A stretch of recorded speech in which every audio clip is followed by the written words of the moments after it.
मंदिर में लाल पुष्प, लाल चंदन और लाल चूड़ी माँ को समर्पित करिए, प्रेम बढ़ेगा।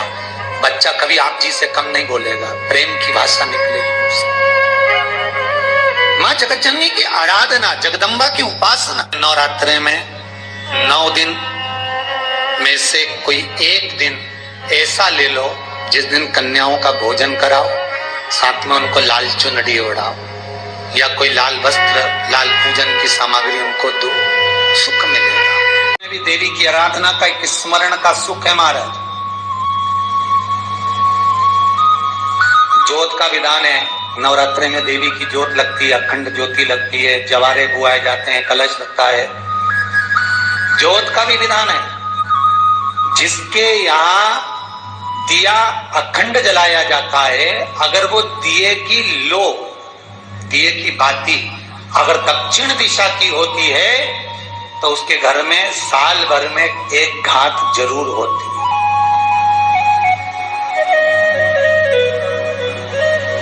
जो दिया अखंड जलता है उसकी बाती का मुख दक्षिण का नहीं होना चाहिए। अगर आपने देवी भागवत का स्मरण करा हो, देवी भागवत को अगर सुना हो, तो देवी भागवत में स्पष्ट किया गया कि पूर्व की ओर मुख करा हुआ दिया, अर्थात पूर्व की ओर ज्योत जो जलाई जाती है वो संपदा की वृद्धि करती है। पश्चिम की ओर मुख कर जो ज्योत लगाई जाती है महाराज वो वैभव को देती है, और उत्तर की ओर जो मुख कर ज्योत जलाई जाती है, उत्तर की ओर जो ज्योत का मुख रहता है वो आयु की वृद्धि करती है, घर में अकाल मौत को रोकती है।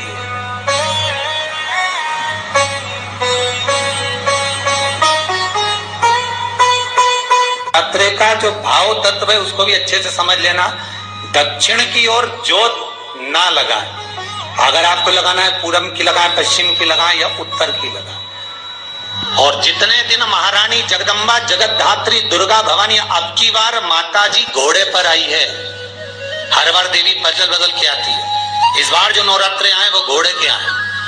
तो घोड़े पर जो देवी जी आती है वो समृद्धि को देने वाली आती है, लक्ष्मी की वृद्धि करने वाली आती है। जैसी घोड़े की रफ्तार होती है उस रफ्तार से लक्ष्मी घर में आती है। तो ये मत सोचना कि कोरोना महामारी ने हमको नीचे गिरा दिया या कोरोना महामारी ने रोक दिया, कमाई के स्रोत रोक दिया, धन रोक दिया, चिंता मत करना। मेरी माँ जगत जननी दुर्गा भवानी अब की बार घोड़े पर आई है, साल भर में इतना धन दे देगी कि आपने पीछे के 4 साल में नहीं कमाया होगा, इतनी मेरी माँ भंडार भर देगी। ये घोड़े पर आई है, कोई साधारण नहीं हो सकता। देवी भागवत में स्पष्ट किया गया, जब जगदम्बा मगर पर आती है उसका भाव अलग है, और जगदम्बा जब हाथी पर आती है उसका भाव अलग है, और जगदम्बा जब घोड़े पर आती है तो जगत को समृद्धिवान बना देती है, वैभव में कमी नहीं आती। अभी भले दुनिया के लोग अभी रोते हैं कि पैसा नहीं आ रहा, कोरोना महामारी ने सब तोड़ दिया, रोक दिया, पर चिंता ना करना। मेरी माँ अगर घोड़े पर आई है तो उसका सुख आपको जरूर मिलेगा। एक जरासी मिट्टी की दुकान भी अगर आप खोल कर बैठेंगे तो चांदी और सोना के बराबर कमाएंगे, इतना धन देगी वो माँ। साधारण नहीं है मेरी माता। तात्विक सुख का आनंद देने वाली, लाभ तत्व प्रदान करने। और नवरात्रि में भी अगर आपकी कोई कामना है, आपकी अगर इच्छा है, आपका मन है, तो जगत जननी की आराधना करो। पति और पत्नी में अगर क्लेश है तो जगदम्बा के मंदिर में मक्खन चढ़ाओ, प्रेम बढ़ जाएगा। आपको लगता है कि पति कोई अन्य स्त्री से लगा हुआ है या परिवार टूट रहा है, तलाक तक पहुंच गया है, तो माता के मंदिर में आप ध्वजा लगवाइए, उस ध्वजा पर मक्खन लगाकर लगवाइए, आपको लाभ मिलेगा। महाराज, यदि आपको लगता है कि बच्चे बहुत ज्यादा अपशब्द बोल रहे हैं, मुंह चला रहे हैं और प्रेम नहीं रख रहे, तो माता के मंदिर में लाल पुष्प, लाल चंदन और लाल चूड़ी माँ को समर्पित करिए, प्रेम बढ़ेगा। बच्चा कभी आप जी से कम नहीं बोलेगा, प्रेम की भाषा निकलेगी। माँ जगत जननी की आराधना, जगदम्बा की उपासना। नवरात्रि में 9 दिन में से कोई एक दिन ऐसा ले लो जिस दिन कन्याओं का भोजन कराओ, साथ में उनको लाल चुनरी ओढ़ाओ या कोई लाल वस्त्र, लाल पूजन की सामग्री उनको दो। सती कथा में कही थी कि नवरात्रे एकम से प्रारंभ नहीं होते, अरे अमावस्या की रात्रि से प्रारंभ हो जाते, इसलिए उसको कहते हैं नवरात्रे। क्योंकि नवमी के दिन माता जी का विसर्जन हो जाता है, जवारों का विसर्जन हो जाता है, व्रत करने वाले कन्या पूजन भोजन भंडारा कराकर विराम दे देते हैं। तो नवमी की रात्रि उसमें नहीं जुड़ा पाती, उसमें रात्रि अगर जुड़ती है तो ये अमावस्या की रात्रि से जुड़ना प्रारंभ होता है, तब जाकर वो नवरात्रि पूर्ण हो पाती है। पितृलोक में पितृ जैसे निवास होकर भी इंतजार करते हैं। 4 नवरात्रे हैं तो 4 ही श्राद्ध हैं। आज मौनी अमावस्या है, श्राद्ध का विराम हो जाता है और कथा अर्थात नवरात्रे प्रारंभ हो जाते हैं दूसरे दिन।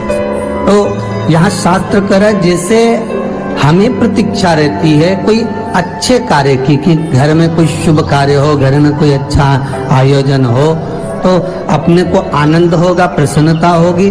उसी तरह हमारे जो पूर्वज चले गए, जो पूर्वज चाहे वो अधोगति में गए हों, चाहे वो देवगति में गए हों, चाहे वो पितृलोक में निवास कर रहे हों, तो जितने भी पितृलोक में निवास करने वाले पूर्वज होते हैं वो भी ये विचार करते हैं कि हमारे घर के वंश द्वारा, हमारे वंशजों द्वारा कोई ऐसा सत्कर्म हो जिससे हमारे जीवन की वितृप्ति हो और हमें आनंद की अनुभूति हो। और ध्यान दीजिएगा महाराज, आपको चैत्री नवरात्रि का स्मरण होगा, आपको शरदी नवरात्रि का स्मरण होगा, पर जो आषाढ़ में और माघ में जो नवरात्रे पढ़ते हैं इसका एक आनंद ही दूसरा रहता है।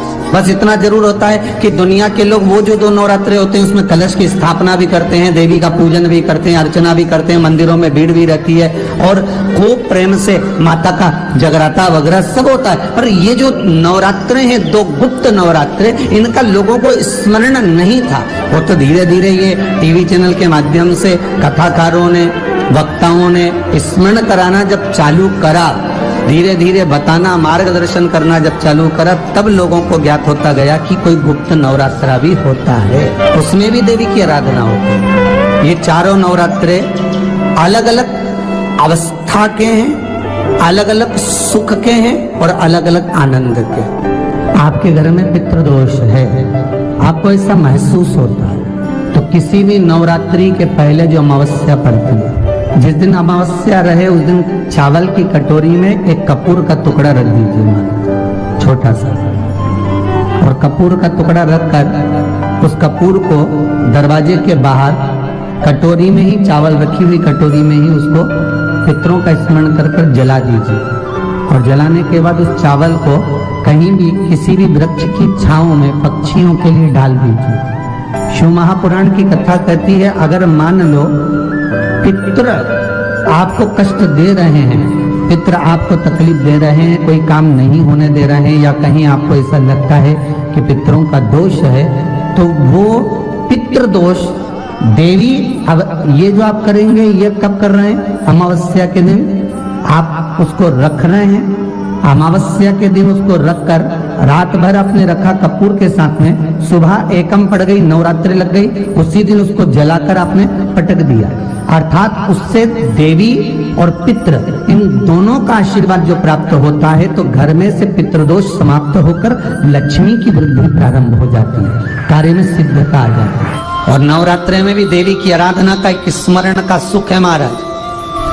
ज्योत का विधान है, नवरात्रि में देवी की ज्योत लगती है, अखंड ज्योति लगती है, जवारे बुआए जाते हैं, कलश लगता है, ज्योत का भी विधान है। जिसके यहाँ दिया अखंड जलाया जाता है, अगर वो दिए की लो, दिए की बाती अगर दक्षिण दिशा की होती है तो उसके घर में साल भर में एक घात जरूर होती है। जो दिया अखंड जलता है उसकी बाती का मुख दक्षिण का नहीं होना चाहिए।